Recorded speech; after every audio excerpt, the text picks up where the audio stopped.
¿Qué tal? ¿Cómo les va? Aquí estamos con un nuevo entrevistado para el grupo GIEM Filosofía de la Universidad Nacional de Mar del Plata.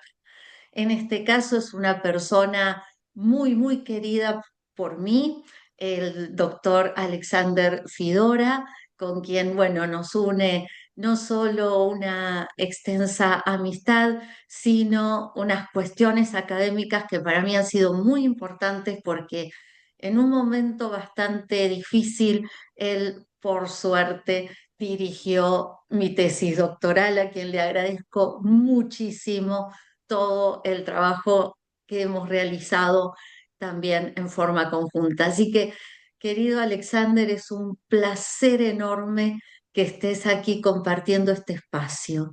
Bienvenido, muchas gracias.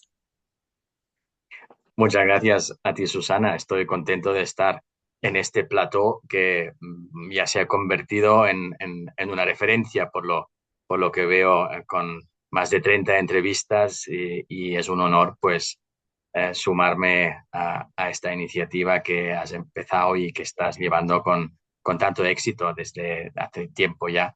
Muy contento de estar aquí contigo y con todos los que nos escuchen y nos vean. Gracias, querido Alexander. Así que bueno, te invitamos a compartir aquello que desees de tu trayectoria académica, que no es poca, con nosotros y nosotros. Esa pregunta, tengo que decir, me la esperaba porque he visto algunas de las entrevistas y es una pregunta muy difícil, muy difícil y que me hace reflexionar porque si hablamos de trayectoria, pues en la retrospectiva es muy fácil construirla. No es tan fácil construirla en el día a día desde Exacto. estudiante, a través del doctorado y a través de ya la carrera profesional. Entonces, yo lo que haré, o lo que me gustaría hacer es destacar algunas facetas de esta trayectoria, pero sin dar la impresión que ha sido una trayectoria en sentido lineal y que tiene un comienzo y que tiene un punto final, que lo tendrá, evidentemente, pero todo esto está por ver y en el futuro. Así que lo que te puedo decir en respuesta a esa pregunta son, sobre todo para empezar, pues recuerdos que yo mismo tengo de joven estudiante de instituto. Como sabes, yo nací y crecí en Alemania, entonces en un contexto cultural muy diferente, pero algo diferente del que me encuentro ahora, que estoy en Barcelona.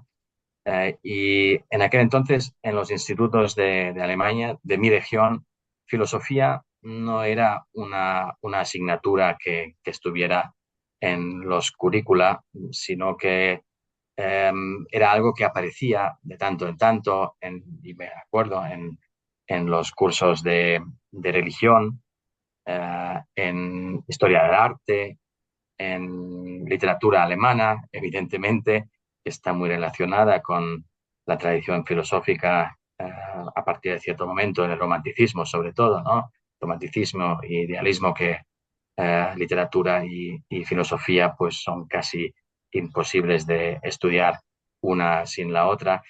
Entonces, pues había momentos en el instituto que yo estaba en contacto con la filosofía.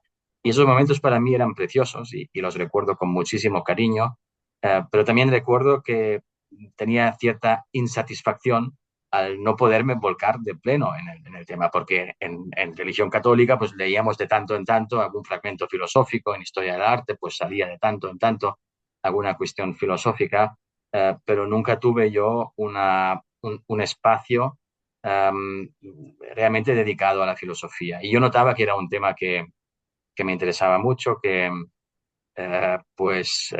respondía a inquietudes también personales que yo tenía en este momento y así poco a poco se iba formando en mí no solo el interés por la filosofía que ya estaba, sino también el deseo de, después del bachillerato, de estudiar filosofía. eh, que todos los que hemos estudiado filosofía sabemos que esto es una aventura que hay que pensárselo bien antes de embarcarse.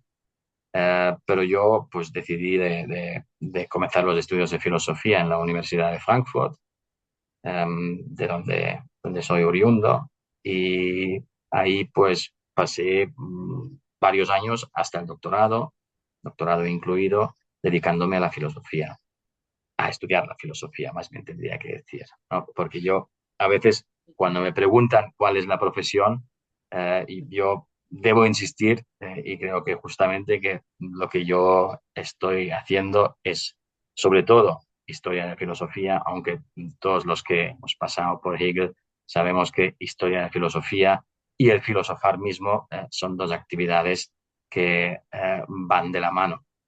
Pero insisto, a veces pues hago la broma que es un poco como alguien que quería ser actor de cine, y que luego lo que ha hecho toda su vida es ser crítico de cine, ¿no? Porque de cierta manera, pues el camino que yo he escogido también al centrarme en la filosofía medieval ha sido estudiar la filosofía en su desarrollo histórico, que al mismo tiempo también es, y eso es una convicción firme que tengo, pues su desarrollo, el desarrollo sistemático. Pero entonces empezó pues mi interés por la filosofía en este momento, en el instituto, con lecturas propias, porque como ya dije, no había estrictamente una asignatura de filosofía, muchas de ellas orientadas también hacia la teología. Recuerdo con mucho cariño pues que los autores que quizás en los últimos años que pasé en el instituto más me interesaban fueron teólogos, filósofos, digamos, no medievales, sino contemporáneos o casi contemporáneos, como por ejemplo Maurice Blondel y sus Les exigences philosophiques du christianisme, pero también, y en relación con Blondel, Heidegger, Karl Rahner y el giro antropológico de la teología en el siglo XX. Esas fueron lecturas que, como ya ves, no eran propiamente medievales, porque yo no me inicié en lo que es la filosofía medieval, sino que también durante mis estudios en la Universidad de Frankfurt, la carrera pues consistía sobre todo en filosofía política, que es uno de los fuertes, era uno de los fuertes de la Universidad de Frankfurt, también por la tradición de la Escuela Crítica de Frankfurt, que Sí. aún en el tiempo que yo estudié ahí, pues tenía y tiene mucho peso, a pesar de que los profesores ya no eran ni la primera ni la segunda generación de la Escuela de Frankfurt, sino que ya la tercera o incluso la cuarta generación. Pero entonces, por motivos que ahí sí que tengo que decir, un poco contingentes, salieron oportunidades de quedarme en el departamento de filosofía, enfocando mi interés y mis estudios en la filosofía medieval. Y pues o sea, así llegué yo a lo que es la filosofía medieval. Un interés fuerte en cuestiones filosóficas, no necesariamente de filosofía medieval, junto con unas circunstancias pues institucionales, de ocasiones en aquel momento que me hicieron adentrarme en lo que es la filosofía del medioevo, primero con un trabajo sobre Ramón Llull, que lo lleve a cabo como la tesina, como llamaba antes, ¿no? La tesina Mm. de mestrado. Um, un trabajo que consistía en la traducción y el comentario del Ars Brevis de Ramon Llull, de la versión latina. Ars Brevis es la versión latina, l'Art Breu, la versión catalana. Yo traduje al alemán el Ars Brevis, que luego se publicó un año más tarde, se publicó en la editorial Felix Meiner, en la Philosophische Bibliothek, donde ya se había publicado otra obra de Ramon Llull, así que Sí. esta biblioteca, que es como el canon de la filosofía en el mundo académico alemán, pues contaba, yo estaba muy orgulloso de ello, evidentemente, en parte también por los orígenes catalanes de mi madre, de haber Sí. contribuido a dar a conocer a este personaje países de lengua alemana. Y luego seguí con con estudios sobre el siglo XII, sobre todo, sobre la escuela de Chartres y sobre Domingo Gundisalvo, al cual dediqué mi tesis. En todo este tiempo me ocupé de filosofía medieval, pero también fui ampliando dentro del medioevo, fui ampliando la perspectiva. Evidentemente, quien toca filosofía medieval, todos lo sabemos, también ha de tocar historia y en mi Sí, caso, pues también literatura. Yo también siempre me he interesado por literatura medieval, sobre todo la catalana, y trabajé también aspectos en este sentido. Y luego ya cada vez más tengo la sensación, y por eso digo, es muy difícil de construir una trayectoria unilineal, que las líneas se han ido cruzando y que estoy pues en el centro, o tal vez no en el centro, a mí me parece en el centro, es la periferia en realidad, pero a todos nos pasa esto de una red de líneas que se cruzan, que se entrelazan porque de la filosofía, de la literatura, me fui a la historia de las religiones, me fui sí, al Talmud, la sí, traducción latina del Talmud, he trabajado relaciones entre el mundo musulmán y sí, cristiano, polémica interreligiosa. Así que hoy en día yo pues tengo envidia de las colegas y de los colegas que se les pregunta, ahora, ¿en qué proyecto estás trabajando? sí, Yo no lo sé, Susana, yo no lo sé. Estoy trabajando sí, en en un espacio en que no hay proyectos claramente definidos para mí, sino que hay sobre todo preguntas, pero también textos. Mi trabajo es muy textual, siempre ha sido sí, muy textual, de close reading de las fuentes, muy filológico. Yo creo que el trabajo filosófico pues también tiene sí. que ser muy filológico, simplemente porque nosotros tratamos de entender y evidentemente entender pues es un ejercicio hermenéutico que va muy ligado a la filología. Así que me encuentro en la situación de que si me dices cuál es tu proyecto ahora, no te lo puedo decir. Pero me gusta esta situación porque Sí. tampoco quiero definirme por el proyecto ni quiero que lo que pienso, lo que puedo descubrir esté determinado por unas líneas Mm, claras que me impongo o que me impongan. Creo que en eso también está la libertad del filosofar, que sí, hay que estar abierto en totalmente. todas las direcciones. Si eres un, como decía Agustín, ¿no? Corazón inquieto, espíritu inquieto, filosofante inquieto, a mí me pasa en otro ámbito, pero lo mismo. No puedo estar determinada por solo un tema, sino que ese tema me lleva a esas relaciones y eso me parece que es lo que en un sentido nos enriquece sin perder rigurosidad, ¿no? Ahí está esto que vos decías, lo importante de lo filológico en lo que estás haciendo y eh, el compartir, ¿no? Todas estas nuevas interpretaciones sobre textos que muchas veces se desconocen, ¿no? Sí, y realmente es un consejo que también, no se me ha pedido ningún consejo aquí, pero lo voy a dar, aunque pueda parecer eh, paternalista, pero eh, para los estudiantes que se acercan a la filosofía, que se interesan a la filosofía, mi consejo es de realmente mantenerse muy abierto y sobre todo desarrollar un entusiasmo para, para las preguntas de las cuales nos ocupamos y también un entusiasmo para encontrar estas preguntas, ¿no? Yo creo que es muy importante tanto en el estudio de la historia de la filosofía como en filosofía sistemática, saber encontrar las preguntas que valen la pena de ser estudiadas, discutidas, Sí, debatidas entre los colegas, que me parece este ars inveniendi, ¿no? Allende, Como sí. decían los antiguos, me parece que es un ingrediente muy importante. Por lo tanto, hay que, evidentemente, conocer bien la historia de filosofía, hay que leer mucho, pero también hay que tener esta capacidad y no sé si la tengo, pero yo espero que algo tenga de esta capacidad de Sí, encontrar los temas que realmente son relevantes y que aportan algo a nuestra comprensión de la historia del pensamiento en fin, también de la identidad cultural nuestra.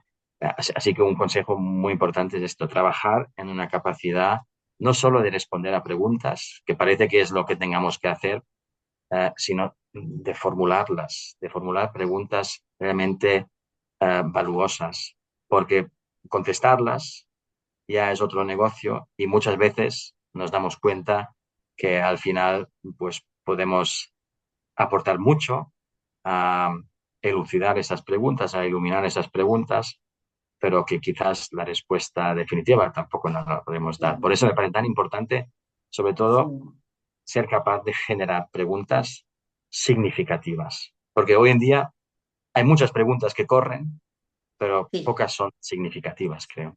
tal Y eso cual. también Sí, es el trabajo del filósofo, sí, de la filósofa, saber cuáles son preguntas significativas, ¿no? Eso nos dice mucho la filosofía de esto, ¿no? Los criterios para orientarnos en valorar qué es significativo, qué no es significativo y qué es una capacidad, una competencia que en nuestros días es muy necesaria. Siempre lo ha sido, lo seguirá siendo, pero con la cantidad de información que tenemos, esta capacidad me parece central, clave. sí, totalmente. Sí, sí, sí, sí. Bueno, a mí me parece también, o sea, que es doble, ¿no? El trabajo, no sé cómo lo ves vos, Alexander, porque por un lado está esta cuestión de esa capacidad que una persona puede ir desarrollando, pero también una capacidad que se genera en un grupo, ¿no? Porque también el grupo alimenta esa capacidad, alimenta esas perspectivas y también nos hace ver lo significativo en algo que a lo mejor en una primera instancia no lo estábamos viendo, ¿no? Me encanta que hagas este comentario porque para mí es algo tan natural y cotidiano que quizás no lo hubiera sacado aquí, pero el trabajo en equipo es mi día a día. Ahora, para esta entrevista, he venido a casa, estoy en casa, Sí, pero mi trabajo, tú lo sabes, Susana, porque has sí, estado aquí en la Universidad Autónoma, mi trabajo, que es un trabajo de investigación, porque clases doy muy pocas, mi trabajo de sí, investigación lo desarrollo completamente en la universidad. Lo podría hacer perfectamente desde casa, nadie me obliga, pero sí que a mí me gusta y disfruto de estar con los colegas, con los doctorandos, con los sí, estudiantes, compartimos un espacio um, en la Universidad Autónoma, donde estamos ahora mismo, somos 5 en el despacho que nos ha sido asignado, es un despacho grande, estamos sí, confortables, pero somos 5 y eso para mí es un incentivo, un aliciente importantísimo. Venimos de especialidades diferentes. En mi grupo hay sí, gente que son más de filología, hay gente que son de historia del derecho. Recientemente ha llegado un doctorando del Irán, de Teherán, que pues tiene un background muy diferente al que tenemos nosotros, pero compartir los momentos, aunque muchas veces son de silencio, porque todos trabajamos, sí, compartir ese momento en la investigación y en cualquier momento también poder hablar con quien tienes a tu lado, comentarle, decirle, mira, he encontrado esto, o se me plantea esta duda, este problema, para claro, mí es importantísimo. Yo creo que esa idea del estudioso que trabaja en la Torre de Marfil del sí, siglo XIX, pues esto en nuestros tiempos todos lo sabemos que ya no es así, pero también la comunicación no solo por internet o virtual, sino directa me parece muy importante, porque en el día a día pues aprendes mucho, no solo de tu trabajo, sino también de cómo llevar el trabajo, que también es un tema importante, creo, ¿no? porque se trata también de las actitudes, no solo de las competencias, sino también de las actitudes, y eso nos enriquece a todos, y es una cosa que no deberíamos perder de vista nunca, que sobre todo los filósofos y las filósofas, yo creo que tenemos que estar muy conscientes de que eh, eso puede ser una forma de vida, puede ser. Sí, No, sí, no para todo el mundo lo es, no para todo el mundo lo tiene que ser, pero el ideal sería una forma de vida, tal y cual. esa es una forma de vida en sociedad, y no aislada. Por lo tanto, te agradezco la pregunta sobre ese trabajo en equipo, que para mí es una rutina diaria, pero que a pesar de ser rutina, la aprecio enormemente. Sí, y sobre todo esto que comentabas, ¿no? Cuando hay personas con pensamientos diferentes y que de algún modo nos invitan a volver a la escucha, ¿no? Algo que por ahí en algunos ámbitos hemos perdido bastante, que es la capacidad de escuchar y de algún modo diría sin juzgar, o sea, obvio, cada vez que escuchamos estamos juzgando, estamos pensando, pero que no sea un juicio negativo, ¿no? Un juicio de rechazo, sino ese juicio que me permite al escuchar modificar mi forma de pensar. Escuchar que hay alguien que piensa diferente y que es riquísimo lo que está diciendo porque está pensando lo que no pensé yo, ¿no? De algún modo. En ese yo, obvio, es un yo amplio que incluye a cualquier persona, ¿no? Sí, esa es una lección que, de hecho, encontramos en uno de los personajes que más he estudiado, que más admiro, que es Ramón Llull, ¿no? Es decir, Ah, ya en el sí, siglo XIII, sí, él insiste es en una muchísimo. actitud Sí, epistémica, una actitud epistémica de abertura, de suspensión de las propias opiniones, que al final son opiniones muchas veces, tampoco no es que exacto. tengamos ciencia en todo momento, la suspensión de las propias opiniones, lo que luego se llamaría, lo que antes y luego se ha llamado y se llamaría la epogé, antes y Sí, luego de Llull. Eso creo que es un tema extremadamente importante, porque sin saber escuchar, leer evidentemente es importante, pero lo es también escuchar. Y bueno, las reflexiones sobre los sentidos, la importancia de los sentidos, la sí, prioridad o no de la vista sobre lo que escuchamos son discusiones medievales, como muy bien sabes, sí, que tendríamos que tener muy en cuenta, y yo creo que hay que estar muy atento a todos los sentidos, a los cinco y también al sexto, que para Ramón Llull es el habla, ¿no? El afatus sí, para Ramón Llull es el sisè seny, el sexto sentido, con lo que Llull rompe con toda la tradición aristotélica, en la cual los sentidos más bien tienen una competencia receptiva, y también de esa capacidad espontánea del ser humano, y tal vez no solo del ser humano, sino de otros animales también, de comunicarse, hace un sentido, y yo creo que con eso hace una aportación muy, muy importante a nuestra manera de concebir la no solo comunicación, sino también la convivencia.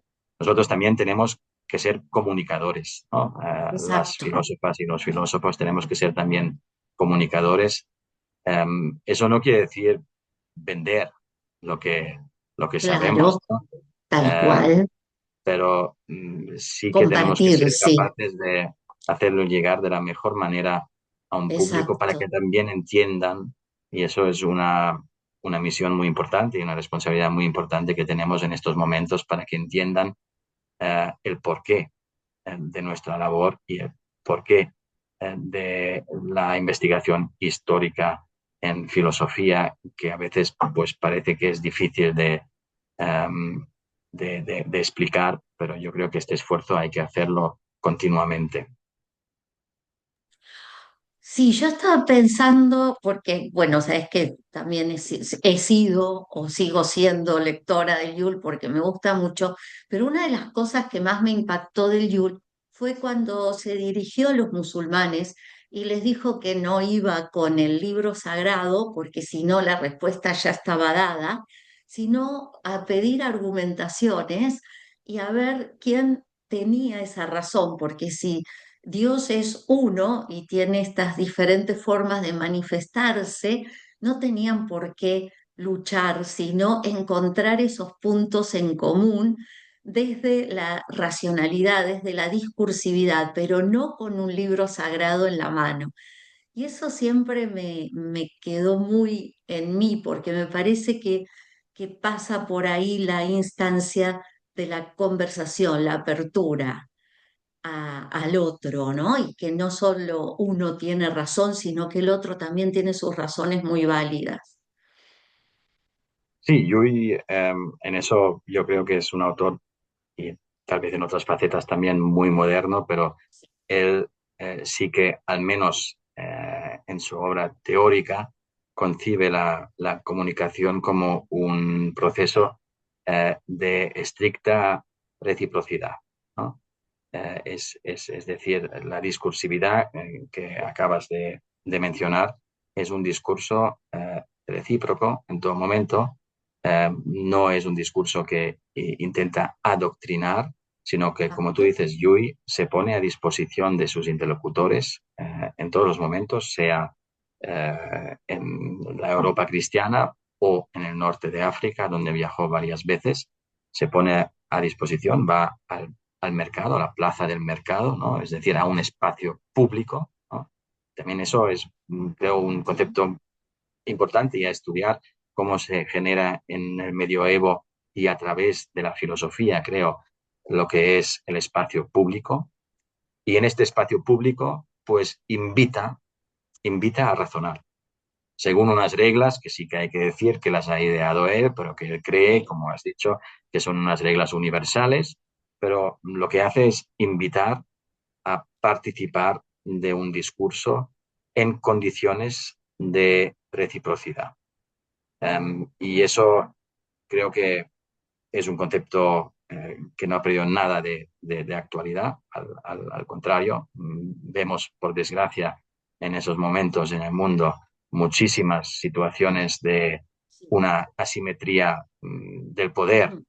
que se abusa y una asimetría generalizada en la comunicación que llega a extremos pues que no se pueden calificar de otra manera que brutal muchas veces. Sí, Y entonces, ante muy. tales situaciones, recordar pues estos principios me parece fundamental y recordar que esos principios tienen una tradición, una larga tradición. Creo que es Sí. importante también para defender el carácter de esos principios que no los podemos abandonar a la ligera. No, no, no, les debemos mucho al Mallorquí, mucho, y no solo a él, pero bueno, sí, estamos atravesando situaciones muy caóticas y mundialmente caóticas, sí.